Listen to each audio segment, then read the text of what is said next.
AWSന്റെ code pipeline എന്ന് പറഞ്ഞ സർവീസിൻ്റെ ഒരു ഓവർവ്യൂ നമ്മൾ ലാസ്റ്റ് സെഷനിൽ നോക്കി മനസ്സിലാക്കി.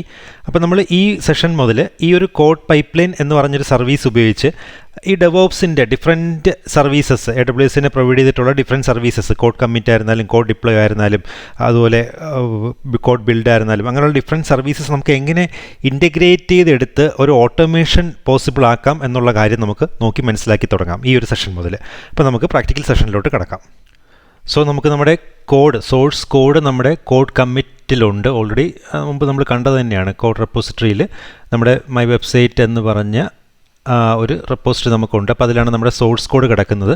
അപ്പോൾ നമ്മളിവിടെ കിടന്ന സോഴ്സ് കോഡാണ് നമ്മൾ അൾട്ടിമേറ്റ്ലി നമ്മൾ ലാസ്റ്റ് കണ്ടതുപോലെയെല്ലാം നമ്മുടെ കോഡ് ഡിപ്ലോയ് സർവീസ് ഉപയോഗിച്ചിട്ട് നമ്മൾ ഡിപ്ലോയ് ചെയ്തത്. അപ്പോൾ നമ്മൾ അതിന് വേണ്ടിയിട്ട് നമ്മൾ ഓൾറെഡി കണ്ടതാണ്. 2 ഡിപ്ലോയ് ആപ്ലിക്കേഷൻസ് ക്രിയേറ്റ് ചെയ്തിട്ടുണ്ടായിരുന്നു. ഒന്ന് നമ്മുടെ EC2 ഇൻസ്റ്റൻസിലോട്ട് ഡിപ്ലോയ് ചെയ്യുന്നതിന് വേണ്ടിയിട്ടും പിന്നൊന്ന് നമ്മുടെ ലാംഡ ആപ്ലിക്കേഷനിൽ ഡിപ്ലോയ് ചെയ്യുന്നതിന് വേണ്ടിയിട്ട്. അപ്പം നമ്മുടെ സോഴ്സ് കോഡ് കമ്മിറ്റിലുള്ള സോഴ്സ് കോഡാണ് നമ്മൾ കോഡ് ഡിപ്ലോയ് ഉപയോഗിച്ചിട്ട് അൾട്ടിമേറ്റ്ലി നമ്മൾ ഡിപ്ലോയ് ചെയ്തത്. അപ്പോൾ നമുക്ക് ഇനി വേണ്ടത് ഇത് ഓട്ടോമേറ്റ് ചെയ്യണം. നമുക്ക് ഈ ഒരു പ്രോസസ്സ് ഇത് ഓട്ടോമേറ്റ് ചെയ്ത്, അതായത് കോഡ് കമ്മിറ്റും കോഡ് ബിൽഡും നമുക്ക് ഈ പറഞ്ഞ കോഡ് ഡിപ്ലോയും എല്ലാം നമുക്ക് ഇൻറ്റഗ്രേറ്റ് ചെയ്ത് ഓട്ടോമേഷൻ സാധ്യമാവണം. അപ്പോൾ അതാണ് ബേസിക്കലി ഡെവോപ്സിൻ്റെ ഒരു കോൺസെപ്റ്റ് എന്ന് പറഞ്ഞാൽ തന്നെ. അപ്പോൾ അതിന് വേണ്ടിയിട്ടാണ് കോഡ് പൈപ്പ്ലൈൻ എന്ന് പറഞ്ഞൊരു സർവീസ് നമ്മൾ യൂസ് ചെയ്യാൻ പോകുന്നത്. അപ്പോൾ നമ്മൾ ഈ ആദ്യത്തെ സെക്ഷനിൽ നമ്മൾ യൂസ് ചെയ്യുന്ന ഇൻറ്റഗ്രേറ്റ് ചെയ്യുന്ന 2 സർവീസസ്, ഒന്ന് കോഡ് കമ്മിറ്റും അത് കഴിഞ്ഞിട്ട് പിന്നെ കോഡ് ഡിപ്ലോയും ആയിരിക്കും. തൽക്കാലം നമ്മൾ ബിൽഡ് ഇപ്പോൾ ഇതിൽ കൂടെ കാണിക്കുന്നില്ല, കോംപ്ലക്സ് ആവാതിരിക്കാൻ വേണ്ടിയിട്ട്. നമുക്ക് ഫസ്റ്റ് എക്സാമ്പിളിൽ നമുക്ക് കോഡ് കമ്മിറ്റും കോഡ് ഡിപ്ലോയും എങ്ങനെ നമുക്ക് ഇൻറ്റഗ്രേറ്റ് ചെയ്യാം, കോഡ് പൈപ്പ്ലൈൻ ഉപയോഗിച്ച് എങ്ങനെ ഇൻറ്റഗ്രേറ്റ് ചെയ്ത് ഓട്ടോമേഷൻ പോസിബിൾ ആക്കാം എന്നുള്ളൊരു എക്സാമ്പിൾ നമുക്ക് നോക്കി മനസ്സിലാക്കാം. അപ്പോൾ അതിന് വേണ്ടിയിട്ട് നമുക്ക് ആദ്യം കോഡ് പൈപ്പ്ലൈൻ എടുക്കുക. നമുക്ക് പൈപ്പ്ലൈൻസ് എടുക്കുക. നമുക്ക് അവിടെ ക്രിയേറ്റ് പൈപ്പ്ലൈൻ എന്ന് പറഞ്ഞിട്ട് നമുക്ക് ഒന്ന് ക്രിയേറ്റ് ചെയ്യാൻ വേണ്ടി പറഞ്ഞു കൊടുക്കാം. അവിടെ നമുക്ക് ഒരു പൈപ്പ്ലൈൻ നമുക്ക് ക്രിയേറ്റ് ചെയ്യാം. ഞാനിപ്പോൾ കോഡ് പൈപ്പ്ലൈൻ ഡെമോ എന്ന് പറഞ്ഞ് ഞാനൊരു പേര് കൊടുത്തു. സർവീസ് റോൾ, നമുക്കൊരു പുതിയൊരു സർവീസ് റോൾ ക്രിയേറ്റ് ചെയ്യണം. അത് കഴിഞ്ഞിട്ട് പിന്നീട് നമുക്ക് വേണ്ടത് ആർട്ടിഫാക്ട്സ് നമുക്ക് സ്റ്റോർ ചെയ്യാനുള്ളൊരു ലൊക്കേഷനാണ്. അപ്പോൾ ഇത് നമ്മളിപ്പോൾ എക്സാമ്പിൾ ചെയ്യുമ്പോൾ അത് നിങ്ങൾക്ക് കുഴപ്പമില്ല. പക്ഷേ നിങ്ങൾ കണ്ടിന്യൂസ് ആയിട്ട് ഇങ്ങനെ പൈപ്പ്ലൈൻസ് ട്രിഗർ ചെയ്യുന്നൊക്കെ ഒരു പ്രൊഡക്ഷൻ എൻവയോൺമെൻറ്റിൻ്റെ കേസ് എടുക്കുകയാണെങ്കിൽ, അതായത് ഇപ്പോൾ സോഴ്സ് കോഡിൽ നിന്ന് എന്തെങ്കിലും ചേഞ്ച് വരുമ്പോൾ ഓട്ടോമാറ്റിക്കായിട്ട് റിലീസസ് എപ്പോഴും സംഭവിച്ചുകൊണ്ടിരിക്കുന്ന ഒരു പ്രൊഡക്ഷൻ എൻവയോൺമെൻറ്റൊക്കെ ആണെങ്കിൽ നിങ്ങളുടെ ആർട്ടിഫാക്ട്സ് മീൻസ് നമ്മുടെ S3യിൽ നിന്ന് കിട്ടുന്ന സോഴ്സ് കോഡ് സേവ് ചെയ്ത് വെക്കാൻ വേണ്ടിയിട്ട് ഇവിടെ ആർട്ടിഫാക്ട്സ് സ്റ്റോറിൽ, അതാണ് ആർട്ടിഫാക്റ്റ് എന്ന് പറഞ്ഞത്, നമ്മൾ മുമ്പ് കണ്ടത് തന്നെയാണ്. അങ്ങനെ ആർട്ടിഫാക്ട്സ് സ്റ്റോർ ചെയ്ത് വെക്കേണ്ട ഒരു ലൊക്കേഷനാണ്. ആ ഒരു ലൊക്കേഷൻ എവിടെ വേണമെന്നുള്ളതാണ് ഇവിടെ ചോദിക്കുന്നത്. അപ്പോൾ 2 ഓപ്ഷനുണ്ട്, ഒന്ന് ഡിഫോൾട്ട് ലൊക്കേഷനും പിന്നൊന്ന് കസ്റ്റം ലൊക്കേഷനും. അപ്പോൾ ഡിഫോൾട്ട് ലൊക്കേഷനാണ് കൊടുക്കുന്നതെങ്കിൽ ഓരോ തവണ നമ്മൾ ഈ ഒരു പൈപ്പ്ലൈൻ ക്രിയേറ്റ് ചെയ്യുമ്പോഴും ഓരോ പുതിയ S3 ലൊക്കേഷൻസ് ഇവിടെ ക്രിയേറ്റ് ചെയ്തുകൊണ്ടിരിക്കും S3യിൽ. അപ്പോൾ അങ്ങനെ ആകുമ്പം അത് കൂടി വന്നിട്ട് പിന്നെ ഒരു ലിമിറ്റ് എത്തി അത് പിന്നീട് പോസിബിൾ ആവാതെ വരും. അപ്പോൾ അത് നമുക്കത് വേസ്റ്റേജ് ആണത്. അപ്പോൾ അതിന് പകരം നമുക്കൊരു കസ്റ്റം ലൊക്കേഷൻ പറഞ്ഞു കൊടുക്കുകയാണെങ്കിൽ ഓൾറെഡി എക്സിസ്റ്റിംഗ് ആയിട്ട് നമുക്ക് ഇതിന് വേണ്ടിയിട്ടൊരു ബക്കറ്റ് നമ്മൾ ഡെഡിക്കേറ്റഡ് ആയിട്ട് ക്രിയേറ്റ് ചെയ്ത് വെച്ചിട്ടുണ്ടെങ്കിൽ, ഇതിപ്പോൾ ഞാൻ ലാസ്റ്റ് ചെയ്തപ്പോൾ ഇത് നമ്മൾ ഓൾറെഡി കണ്ടതാണ്. ഈ 2 ബക്കറ്റ്സ്, ആർട്ടിഫാക്ട്സ് 1ഉം ഡിപ്ലോയ്മെൻറ്റ് ബക്കറ്റ് എന്ന് പറയുന്നത് നമ്മൾ മുമ്പത്തെ എക്സാമ്പിൾസിന് വേണ്ടി ചെയ്തതാണ്. കോഡ് പൈപ്പ്ലൈൻ എന്ന് പറഞ്ഞ് ഇപ്പോൾ കാണിക്കുന്ന ബക്കറ്റ് ഞാൻ ഇതിന് തൊട്ട് മുമ്പ് ഒരു എക്സാമ്പിൾ ചെയ്ത് നോക്കിയിട്ടുണ്ടായിരുന്നു കോഡ് പൈപ്പ്ലൈൻ ഉപയോഗിച്ചിട്ട്. അപ്പോൾ ക്രിയേറ്റ് ആയി വന്നൊരു ബക്കറ്റാണ്. അപ്പോൾ അതാണ് ഞാൻ പറഞ്ഞത്, ഓരോ തവണ നമ്മൾ അത് ഞാൻ ഡിഫോൾട്ട് ലൊക്കേഷൻ കൊടുത്തിട്ടായിരുന്നു ചെയ്തിരുന്നത്. അപ്പോൾ അങ്ങനെ ചെയ്തപ്പോൾ ക്രിയേറ്റായി വന്ന ഒരു ബക്കറ്റാണ് കോഡ് പൈപ്പ്ലൈൻ എന്ന ഫസ്റ്റ് പേര് കാണിക്കുന്ന ഈ ഒരു ബക്കറ്റ്. അപ്പോൾ നമ്മൾ വീണ്ടും നമ്മൾ ഡിഫോൾട്ട് ലൊക്കേഷൻ തന്നെ ഓപ്ഷൻ കൊടുത്ത് പോവുകയാണെങ്കിൽ വീണ്ടും അതുപോലൊരു ബക്കറ്റ് അവിടെ ക്രിയേറ്റ് ആയി വരും. അപ്പോൾ അത് ഒഴിവാക്കാനായിട്ട് ഒന്നിൽ നമുക്ക് ഇതിന് വേണ്ടിയിട്ടൊരു ബക്കറ്റ് നമുക്ക് ക്രിയേറ്റ് ചെയ്ത് വെച്ചിട്ട് എല്ലാ പൈപ്പ്ലൈൻസ് ക്രിയേറ്റ് ചെയ്യുമ്പോഴും നമുക്ക് അതിലോട്ട് പറഞ്ഞു കൊടുക്കാം. അപ്പോൾ അങ്ങനെയാണെങ്കിൽ ഇങ്ങനെ ബക്കറ്റ്സ് വേസ്റ്റേ ആവില്ല, നമുക്കൊരു ലിമിറ്റ് എത്തില്ല. അതല്ലെന്നുണ്ടെങ്കിൽ അതിൻ്റെ ആവശ്യമില്ല. ഇപ്പോൾ നമ്മൾ കുറച്ച് പൈപ്പ്ലൈൻസ് ക്രിയേറ്റ് ചെയ്യുന്നുള്ളതുണ്ടെങ്കിൽ നമുക്ക് ഡിഫോൾട്ട് ലൊക്കേഷൻ തന്നെ ഇട്ട് പോവാം. അപ്പോൾ നമുക്കിപ്പോൾ തൽക്കാലം ഡിഫോൾട്ട് ലൊക്കേഷൻ തന്നെ ഇട്ട് പോവാം. പക്ഷേ ഞാൻ ഈ പറഞ്ഞ കസ്റ്റം ലൊക്കേഷൻ കൊടുത്താണ് പോകുന്നത്. അതിൻ്റെ കറക്റ്റായിട്ടുള്ളൊരു മെത്തേഡ് നിങ്ങൾ പ്രൊഡക്ഷൻ എൻവയോൺമെൻറ്റിലൊക്കെ വർക്ക് ചെയ്യുകയാണെങ്കിൽ. ഓക്കെ, നെക്സ്റ്റ് എൻക്രിപ്ഷൻ കീ നമുക്ക് ഡിഫോൾട്ട് AWS മാനേജർ കീ തന്നെ കൊടുക്കാം. കസ്റ്റമർ കീ മാനേജർ കീ ഉണ്ടെങ്കിൽ നമുക്കത് പറഞ്ഞു കൊടുക്കാം. ഓക്കെ, ഞാനിപ്പോൾ തൽക്കാലം ഡിഫോൾട്ട് തന്നെ കൊടുക്കുകയാണ്. നെക്സ്റ്റ് കൊടുക്കുകയാണ്. സോഴ്സ് ഏതെന്നാണ് ഇവിടെ പറഞ്ഞു കൊടുക്കേണ്ടത്. അപ്പോൾ നമുക്ക് നമ്മുടെ സോഴ്സ് കോഡ് കിടക്കുന്നത് നമുക്ക് എവിടെയാണെന്ന് അറിയാം ഓൾറെഡി. നമുക്ക് AWSൻ്റെ കോഡ് കമ്മിറ്റ് തന്നെയാണ്. അല്ലെങ്കിൽ നമുക്ക് ECR, ഇപ്പം ഇലാസ്റ്റിക് കണ്ടെയ്നർ രജിസ്ട്രി എന്നാണ് അത് പറയുന്നത്. അപ്പോൾ ECRൽ ആണ് നമ്മുടെ സോഴ്സ് വരുന്നതെങ്കിൽ, അതായത് ഇപ്പം നമ്മുടെ ലോക്കൽ മെഷീനിൽ നിന്ന് എന്തെങ്കിലും ഡോക്കർ ഇമേജൊക്കെ പുഷ് ചെയ്യുമ്പോൾ ഡോക്കർ ഇമേജ് ECRലോട്ട് പുഷ് ചെയ്ത് കഴിയുമ്പോഴാണ് നമുക്ക് ഈ ഒരു ട്രിഗറിങ് നടക്കേണ്ടത്, ഈ ഒരു പൈപ്പ് ലൈൻ ആക്റ്റീവായിട്ട് റിലീസ് നടക്കേണ്ടതെങ്കിൽ അങ്ങനത്തെ കേസൊക്കെ ആണെങ്കിൽ നമുക്ക് ആമസോണിൻ്റെ ECR ആണ് ചൂസ് ചെയ്ത് കൊടുക്കേണ്ടത്. ഇനി S3ലാണെങ്കിൽ നമ്മുടെ സോഴ്സ് കോഡ് കിടക്കുന്നെങ്കിൽ S3 പറഞ്ഞു കൊടുക്കുക, അല്ലെങ്കിൽ നിങ്ങൾക്ക് ബിറ്റ് ബക്കറ്റോ ജിറ്റ്ഹബോ ഒക്കെ ഓപ്ഷൻസ് ഇപ്പോൾ ഉണ്ട്. ഓക്കെ, അപ്പോൾ നമുക്ക് നമ്മുടെ സോഴ്സ് കോഡ് ഇപ്പോൾ കിടക്കുന്നത് കോഡ് കമ്മിറ്റിലായതുകൊണ്ട് ഞാനിപ്പോൾ സോഴ്സ് കോഡ് കമ്മിറ്റ് തന്നെ സെലക്ട് ചെയ്ത് കൊടുക്കുകയാണ്. എന്നിട്ട് നമ്മുടെ റെപ്പോസിറ്ററി നെയിം പറഞ്ഞു കൊടുക്കുക. നമുക്കിപ്പോൾ ഒരു റെപ്പോസിറ്ററിയേ ഉള്ളൂ, മൈ വെബ്സൈറ്റ് എന്ന് പറഞ്ഞാൽ അത് പറഞ്ഞു കൊടുത്തു. ഒരു ബ്രാഞ്ചേ ഉള്ളൂ, മാസ്റ്റർ. ഓക്കെ, പിന്നീട് നമുക്ക് ഇവിടെ 2 ഓപ്ഷൻസ് കാണാൻ സാധിക്കും, ചേഞ്ച് ഡിറ്റക്ഷൻ ഓപ്ഷൻസ്. അതായത് നമ്മുടെ സോഴ്സ് കോഡ് ചേഞ്ച് ആവുമ്പോൾ, എന്തെങ്കിലും ചേഞ്ച് സംഭവിക്കുമ്പോഴാണല്ലോ ഈ പൈപ്പ് ലൈൻ ട്രിഗർ ആയിട്ട് റിലീസ് നടക്കേണ്ടത്. അപ്പം കോഡ് കമ്മിറ്റിൽ നമ്മൾ സൂക്ഷിച്ചിരിക്കുന്ന ആ ഒരു സ്റ്റോർ ചെയ്തിരിക്കുന്ന സോഴ്സ് കോഡിൽ എന്തെങ്കിലും ചേഞ്ച് സംഭവിക്കുകയാണെങ്കിൽ ഈ 2 മെത്തേഡ്സ് ഉപയോഗിച്ച് നമുക്കത് ഡിറ്റക്റ്റ് ചെയ്യാൻ പറ്റും, ആ ഒരു ചേഞ്ച് സംഭവിച്ചു എന്നുള്ളത്. അപ്പോൾ ആദ്യത്തെ ഇതാണ് റെക്കമെൻഡഡ് മെത്തേഡായിട്ട് പറയുന്നത്. രണ്ടാമത്തെ മെത്തേഡാണ് AWS കോഡ് പൈപ്പ് ലൈൻ എന്ന് പറഞ്ഞു കഴിഞ്ഞാൽ. അപ്പോൾ ഇതാദ്യം ഞാൻ പറഞ്ഞുതരാം. AWS കോഡ് പൈപ്പ് ലൈൻ ആണെങ്കിൽ ഓരോ തവണയും അതൊരു പീരിയോഡിക്കൽ ഇൻ്റർവെൽ അനുസരിച്ച് കോഡ് കമ്മിറ്റിൽ സോഴ്സ് കോഡ് ചേഞ്ച് വന്നിട്ടുണ്ടോ എന്ന് ചെക്ക് ചെയ്തുകൊണ്ടിരിക്കും AWS. അതായത് ഇപ്പോൾ ഒരു പോൾ ചെയ്തുകൊണ്ടിരിക്കും, കണ്ടിന്യൂസ് ഒരു ലൂപ്പിലൊക്കെ നമ്മൾ പോൾ ചെയ്യുന്ന പോലെ. ആ ഒരു മെത്തേഡാണ് ഇവിടെയും ഫോളോ ചെയ്യുന്നത്. AWSൻ്റെ കോഡ് പൈപ്പ് ലൈൻ ഈ ഒരു സെലക്ഷനാണ് കൊടുക്കുന്നതെങ്കിൽ ഒരു പീരിയോഡിക് ഇൻ്റർവെൽ അനുസരിച്ച് നമുക്ക് കോഡ് കമ്മിറ്റിലെ സോഴ്സ് കോഡ് ചേഞ്ച് ചെയ്തിട്ടുണ്ടോ എന്ന് ചെക്ക് ചെയ്തുകൊണ്ടിരിക്കും. പക്ഷേ അപ്പോൾ അങ്ങനെ ചെക്ക് ചെയ്തുകൊണ്ടിരുന്ന് കഴിഞ്ഞാൽ നമുക്ക് ആ ഒരു ഇൻസ്റ്റൻറ്റേനിയസ് ആയിട്ട് നമുക്ക് ഡിറ്റക്റ്റ് ചെയ്യാൻ പറ്റണമെന്നില്ല. കാരണം അത് ചെക്ക് ചെയ്തുകൊണ്ടിരിക്കുന്ന ആ ഒരു ഇൻ്റർവെല്ലിൽ മാത്രമേ ആ ഒരു ചേഞ്ച് നടന്നിട്ടുണ്ടെങ്കിൽ ഡിറ്റക്റ്റ് ചെയ്യുകയും അനുസരിച്ച് ബാക്കി ഫ്ലോ നടക്കുകയും ചെയ്യുകയുള്ളൂ. അപ്പോൾ അതല്ല, ഇപ്പോൾ ഫസ്റ്റ് മെത്തേഡാണ് റെക്കമെൻഡഡ് മെത്തേഡായിട്ട് പറഞ്ഞിരിക്കുന്നത്. അപ്പോൾ ഫസ്റ്റ് മെത്തേഡിൽ കോഡ് കമ്മിറ്റിലോട്ട് ഒരു കമ്മിറ്റ് നമ്മൾ പുഷ് ചെയ്യുമ്പോൾ ഒരു cloud watch event rule trigger ചെയ്യും. എന്നിട്ട് ആ ട്രിഗർ എന്ന് പറയുന്നത് ഈ പൈപ്പ് ലൈൻ ആയിരിക്കും.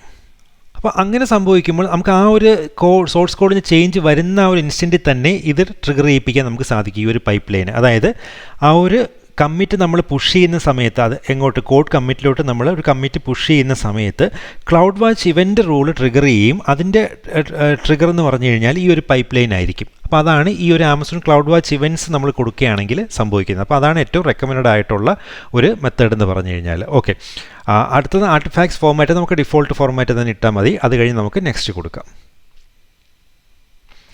ഇപ്പം ഞാൻ ആദ്യം പറഞ്ഞ പോലെ നമ്മളിപ്പോൾ ഇവിടെ ബിൽഡ് ചെയ്യുന്നില്ല. നമുക്ക് ബിൽഡ് ചെയ്യാൻ 2 ഓപ്ഷൻസ് ഉണ്ട്. ഒന്നിൽ നമ്മൾ ഓൾറെഡി പഠിച്ച AWSൻ്റെ തന്നെ കോഡ് ബിൽഡ് ഉപയോഗിക്കാം, അല്ലെങ്കിൽ നമുക്ക് ജെങ്കിൻസ് എന്തെങ്കിലും യൂസ് ചെയ്യുകയാണെങ്കിൽ നമുക്ക് ജെങ്കിൻസ് ഉപയോഗിക്കാം. എന്തായാലും ഞാനിപ്പോൾ ബിൽഡ് സ്റ്റേജ് ഇവിടെ ഓപ്ഷനിലാണ്, നമുക്ക് ചെയ്യണമെന്ന് നിർബന്ധമില്ല.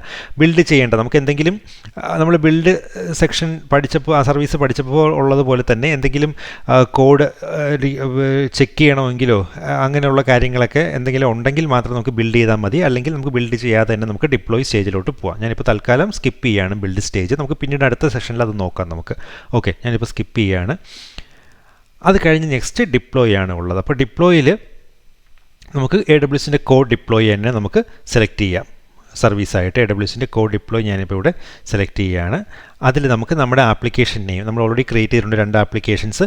അതിൽ ഞാനിപ്പം ലാംഡ അല്ല ചൂസ് ചെയ്യാൻ പോകുന്നത്, ഡെവലപ്മെൻറ്റ് മെഷീൻ. അതിലാണ് നമ്മൾ EC2ലോട്ട് ഡിപ്ലോയ് ചെയ്യാൻ വേണ്ടി പറഞ്ഞു കൊടുത്തിട്ടുണ്ടായിരുന്നത്. അത് ഞാൻ സെലക്ട് ചെയ്യുകയാണ്. അടുത്ത deployment group my development machines, അത് തന്നെ ഞാൻ കൊടുക്കുകയാണ്. ഓക്കെ, അത് കഴിഞ്ഞിട്ട് ഞാൻ നെക്സ്റ്റ് കൊടുക്കുകയാണ്. നമ്മളിപ്പോൾ ഇവിടെ ഈ കൊടുത്ത് നിങ്ങൾക്ക് ഡൗട്ട് ഉണ്ട് എന്നുണ്ടെങ്കിൽ മുമ്പ് നമ്മൾ ചെയ്ത സെക്ഷൻസ് ഒന്നും എടുത്ത് നോക്കിയാൽ മതി. കാരണം ഈ പേരുകളൊക്കെ അവിടെയാണ് നമ്മൾ കൊടുത്തത്. അതിപ്പോൾ ഓൾറെഡി ഉണ്ടായിട്ട് ഞാനിപ്പോൾ ഇവിടെ സെലക്ട് ചെയ്യുക മാത്രമാണ് ചെയ്തത്. ഓക്കെ, അത് കഴിഞ്ഞ് ഞാൻ നെക്സ്റ്റ് കൊടുക്കുകയാണ്. അത് കഴിഞ്ഞിട്ട് ഞാൻ വീണ്ടും ക്രിയേറ്റ് പൈപ്പ് ലൈൻ കൊടുക്കുകയാണ്.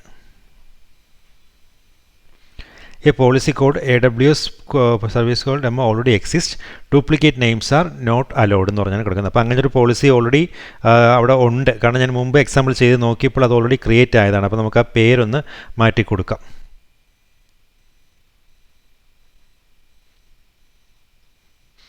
നമുക്കിവിടെ റോളിന് കറസ്പോണ്ടിങ് ആയിട്ടാണ് അത് പോളിസിയും ക്രിയേറ്റ് ചെയ്യുന്നത്. അപ്പോൾ നമുക്കിവിടെ ഒരു ന്യൂ എന്നും പറഞ്ഞ് എന്തെങ്കിലും ഒന്ന് ആഡ് ചെയ്ത് കൊടുത്ത് നോക്കാം വർക്ക് ചെയ്യുമെന്ന്. അല്ലെങ്കിൽ നമുക്ക് ആ ഒരു പോളിസി നമുക്ക് അവിടെ നിന്ന് ഡിലീറ്റ് ചെയ്യാം. ഓക്കെ, ബാക്കിയെല്ലാം സെയിം തന്നെയാണ്. ഞാൻ ഒന്നുകൂടെ നെക്സ്റ്റ് അടിച്ച് പോവുകയാണ്.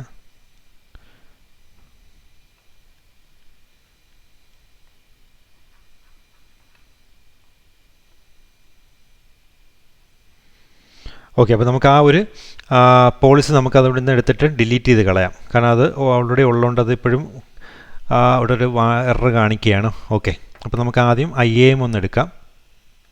ഓക്കെ, IAM ഓൾറെഡി ഓപ്പൺ ആണ്. നമുക്ക് ആ ഒരു പോളിസീസിൽ നമുക്ക് ആ ഒരു പോളിസി ഒന്ന് നമുക്ക് ഈ ഒരു പോളിസി ഒന്ന് ഡിലീറ്റ് ചെയ്ത് കളയാം. നമുക്ക് ഓൾറെഡി ക്രിയേറ്റ് ആയ പോളിസിയാണ്, നമുക്കൊന്ന് ഡിലീറ്റ് ചെയ്ത് കളയാം.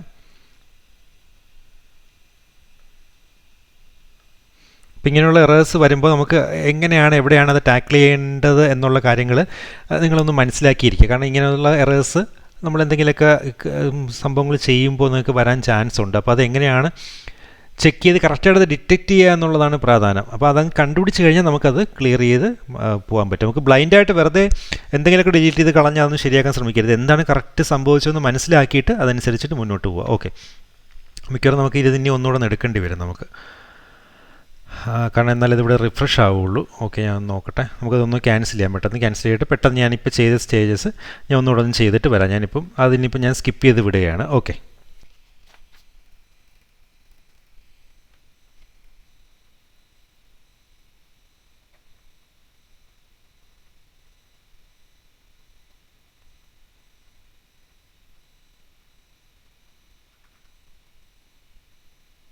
ഇപ്പം ഞാൻ ആ ക്രിയേറ്റ് പൈപ്പ് ലൈൻ ഞാൻ വീണ്ടും കൊടുത്തിരിക്കുകയാണ്.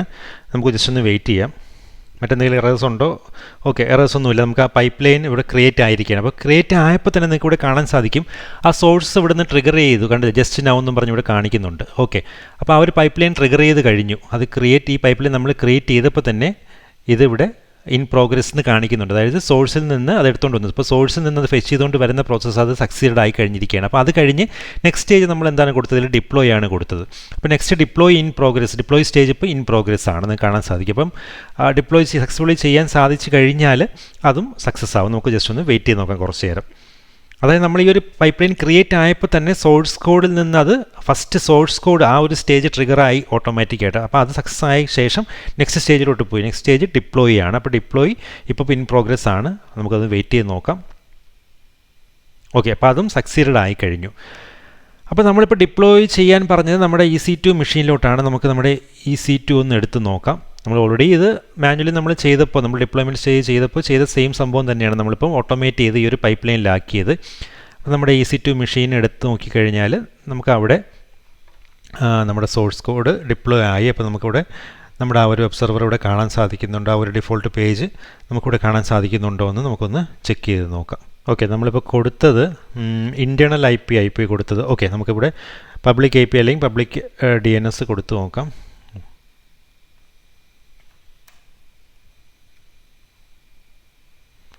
ഓക്കെ, അപ്പോൾ അത് സക്സസ്ഫുള്ളി ഇപ്പോൾ ഡിപ്ലോയ് ആയി കഴിഞ്ഞു നമ്മുടെ EC2 ഇൻസ്റ്റൻസിലോട്ട്. അപ്പോൾ ഇതാണ് ബേസിക്കലി നമുക്ക് ഇങ്ങനെയാണ് ഒരു പൈപ്പ് ലൈൻ ക്രിയേറ്റ് ചെയ്യാൻ സാധിക്കുന്നത്. അപ്പോൾ നമുക്ക് ഈ ഒരു എക്സാമ്പിൾ, അതായത് കണ്ടില്ലേ, ഇപ്പോൾ ഞാൻ this is deployed using code pipe line testing എന്ന് പറഞ്ഞ് ഇവിടെ കൊടുത്തിട്ടുണ്ട്. അത് എവിടെ നിന്നാണ് വന്നത്? നമ്മുടെ സോഴ്സ് കോഡ് എടുത്ത് നമുക്കൊന്ന് ചെക്ക് ചെയ്ത് നോക്കാം. അതായത് നമുക്കിവിടെ നമ്മുടെ കോഡ് കമ്മിറ്റിൻ്റെ സോഴ്സ് റെപ്പോസിറ്ററീസ് നമുക്ക് പുതിയൊരു ടാബിൽ ഓപ്പൺ ചെയ്യാം. അവിടെയാണല്ലോ നമ്മുടെ സോഴ്സ് കോഡ് കിടക്കുന്നത്. അവിടെ നമ്മുടെ സോഴ്സ് കോഡ് ഓപ്പൺ ചെയ്തിട്ട് അതിനകത്ത് നമുക്ക് സ്ക്രിപ്റ്റ്സ് എന്ന് പറഞ്ഞൊരു ഫോൾഡർ കാണാൻ സാധിക്കും. ഇതൊക്കെ നമ്മൾ മുമ്പേ എക്സാമ്പിൾസ് ചെയ്തപ്പോൾ ഓൾറെഡി ഡിസ്കസ് ചെയ്തതാണ് ഇതിനകത്തുള്ള ഫയൽസ് എന്തൊക്കെയാണ്. നമുക്ക് അതിനകത്ത് നമുക്കിവിടെ ആഫ്റ്റർ ഇൻസ്റ്റാൾ എന്നും പറഞ്ഞൊരു ഫോൾഡർ ഉണ്ട്, ഒരു സ്ക്രിപ്റ്റ് ഉണ്ട്. അപ്പോൾ അതിനകത്താണ് അത് പറഞ്ഞു കൊടുത്തിരിക്കുന്നത്. നമുക്ക് അവിടെ ജസ്റ്റ് ഒന്ന് ചേഞ്ച് ചെയ്ത് കൊടുക്കാം. കാരണം നിങ്ങൾക്ക് ഇപ്പോൾ കണ്ട കോഡ് മനസ്സിലാക്കി. അതായത് ഇങ്ങനെയാണ് അവിടെ എഴുതി കാണിച്ചത്, this is diploid using code pipe line testing എന്നും പറഞ്ഞിട്ട്. ഓക്കെ, അത് തന്നെയാണ് ഇവിടെ കാണാൻ സാധിക്കുന്നത്. This is diploid using code pipe line testing. നമുക്ക് ജസ്റ്റ് ഒന്ന് ചേഞ്ച് ചെയ്ത് നോക്കാം നമുക്കിവിടെ ഒന്ന് മനസ്സിലാവുന്നതിന് വേണ്ടിയിട്ട്. അതായത് കോഡ് പൈപ്പ് ലൈൻ ടെസ്റ്റിംഗ് നമുക്ക് ഡെമോ ഒന്നും കൂടെ ഒന്ന് ആഡ് ചെയ്ത് കൊടുത്തു നോക്കാം. അത് കഴിഞ്ഞിട്ട് നമുക്ക് ജസ്റ്റ് ഒന്ന്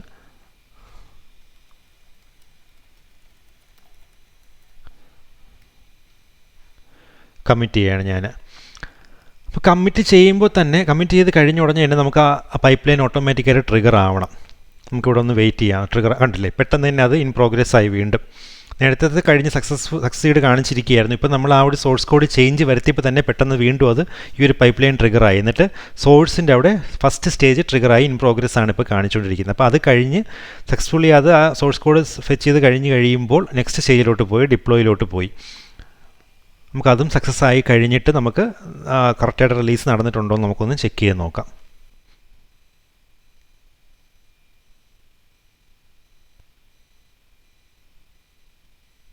ഓക്കെ, ഇപ്പം ഡിപ്ലോയ് സ്റ്റേജും സക്സീഡ് ആയി കഴിഞ്ഞിരിക്കുകയാണ്. അപ്പോൾ നമുക്കിനി നമ്മുടെ വെബ് പേജിൽ നമ്മൾ ആ വരുത്തിയ ചേഞ്ച് വന്നിട്ടുണ്ടോ എന്ന് അപ്ഡേറ്റ് ആയിട്ടോ എന്ന് നമുക്കൊന്ന് പേജ് ഒന്ന് റിഫ്രഷ് ചെയ്ത് നോക്കാം.